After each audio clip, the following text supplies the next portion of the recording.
Every town has at least one local myth or legend, either passed down through generations or created from the minds of present locals. These tales of mystery, often tied to specific locations, draw in all sorts of people in search of a thrill, the reputation of these sites acting as a beacon. There are places that are not known to hold any epic folklore or stories of dark secrets, but we are still fascinated and still summoned by something, be it merely strange architecture, our eager imagination, or could it be an undiscovered energy reaching out through the veil?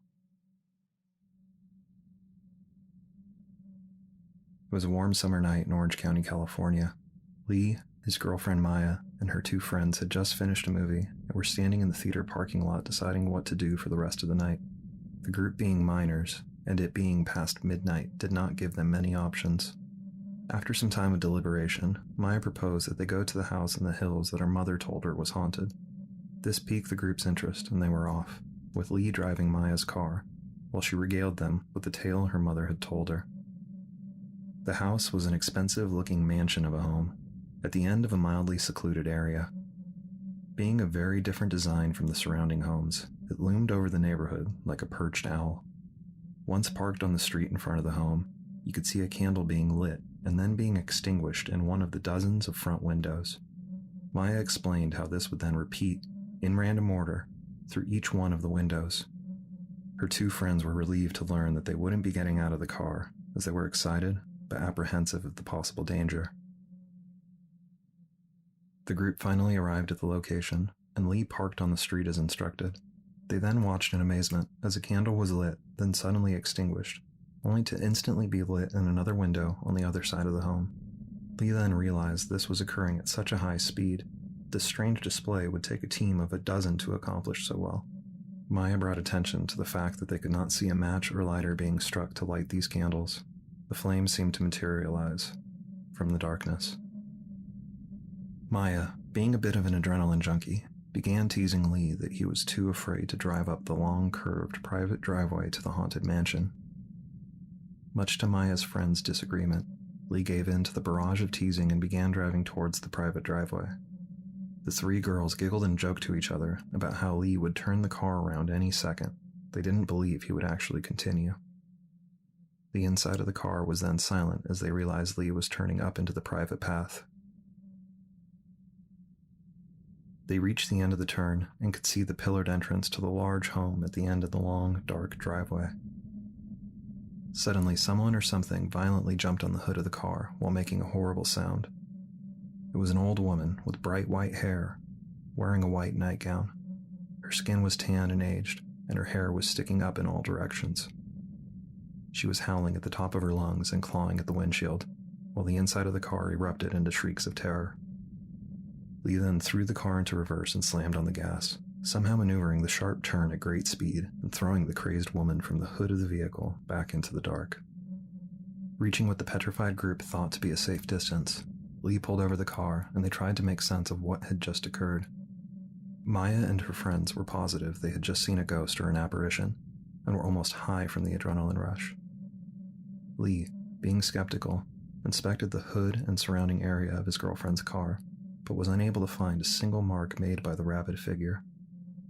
Still worried he might have hurt someone, after dropping off the others and picking up his car, he returned to the scene. Lee was comforted by not seeing any emergency vehicles or law enforcement at the home, and did his best to search the driveway without driving up again.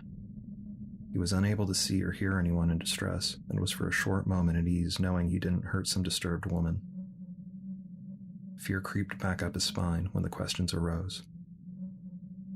Who or what attacked the car, and what would have happened if it got in? With so many unanswered questions, we began an investigation into the area and its local lore. Once a place of legend and a landmark for traveling native people, to a site of industrialized intrusion, in the 1880s, the location became the venue for a mining operation due to the allure of its mercury-rich crimson soil. Several companies would dig multiple mine shafts into the surrounding area, all in vain, as none of the mining companies could make enough of a profit from their endeavors. Most of the entrances to the mine shafts have been sealed off with concrete and rubble, and the spot has since been developed into a private housing tract for the wealthy of Orange County. Does the energy of a place change with its present use? With such a layered history, we have to wonder, where did the candlelight come from, and who or what so aggressively assaulted Maya's car? Maybe the owners of the home at the time were having some fun by creating the illusion of a materializing flame and making it seem to vanish and reappear, window to window. The candlelight could also simply be a form of decorative lighting using creative timing and techniques to give the look of small dancing flames. The violent figure may have been the homeowner, tired of teens intruding on their property, lashing out in anger. It's possible this figure was just a mentally unstable elderly woman who wandered out of her home and wasn't in control of herself. If it was a person of any kind, then how could there be no marks left on the vehicle? Not a single dent or scratch. While researching the home, one of the mine shaft entrances was discovered on the plans, the location of which happens to be directly at the bend in the driveway, where the crazed woman attacked the 4 teens. With the dangers of mining and the struggles of the past, how many lives were lost there?